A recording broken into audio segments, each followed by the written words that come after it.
welcome back to another Call of Duty Modern Warfare video here.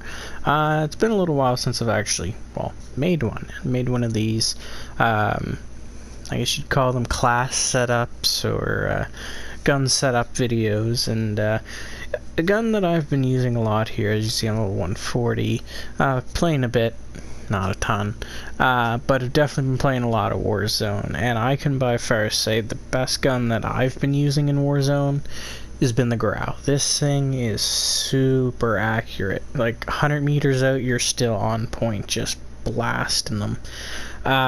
It's a great gun for Warzone. You go ahead and you throw on a decent little secondary too, and pick up an MP5 or go ahead and put overkill. There it is. Go ahead and put overkill on with an MP5 or an MP7, something like that, or sniper, whatever you want to rock. You got yourself a great class for Warzone. But I'll get into the gun here. I don't have a gold yet working on it, but these are my attachments that I rock on it. I used to not run the mag, I used to run a stock, but I've been finding lately that those extra bullets in the mag are super helpful. But basically we're going to start with the muzzle and work our way down. So the muzzle, monolithic suppressor. You can pretty much take your choice if you want lightweight, monolithic, or tactical. I always run a suppressor, but monolithic seems to be the one for me. You just get that little bit of range, that little bit of accuracy. You lose a little bit of the ADS speed, but that's okay. It's Warzone, so especially with as accurate as this thing is, you should be alright. So we're just going to go right into the barrel. The Tempest. This is just a great control thing. Mobility isn't great. Again, that's why when I run Warzone, I'll get a second gun. I'll get something like an SMG for my mobility so I can move quick. But this, you want the mobility down, and you're going to want your control, your accuracy, and your range. That's going to fire up. So if you see a few of these others, they kind of take it away. The Nexus would be your second best option, I would say, just because it's fairly close with everything and you just get a little bit of mobility. But if you want your full accuracy, just straight up accuracy, on point, on target, not messing around with missing bullets, go with the Archangel. This is a great barrel and it works great on the Grau. We're going to go into the underbarrel, the Cronin. There's not much to say.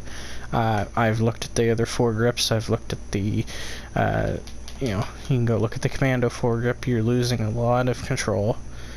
You're losing a little bit of mobility. So even having the Cronin Shark 2 on there, you actually get a little mobility back. The Merc foregrip, you're losing a lot of control. You get a little accuracy, but you're losing your control. As you see, it helps everything that you want it to help. Range, accuracy, and mainly control. Ranger foregrip, again, takes away your control. Operator takes away a big chunk of control.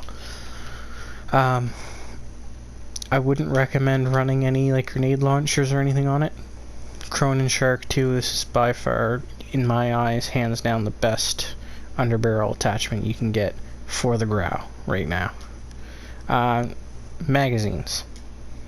We're just gonna go right through. Magazines, you can run 60.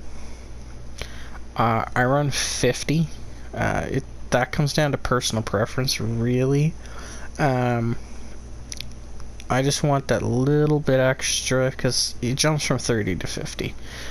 The extra 10 bullets are okay, it'll help, but you're adding that extra weight and you just lose the slightest bit of control there. So I try to run the 50. Just because it helps just a little bit.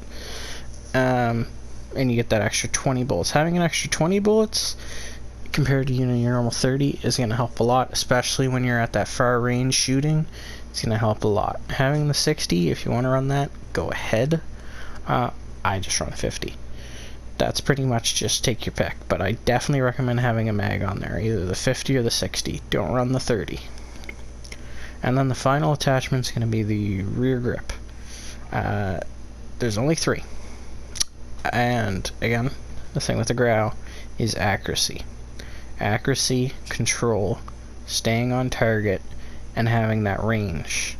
If you look at the Void, you're getting a lot of mobility, yes, but you're losing your accuracy and your control.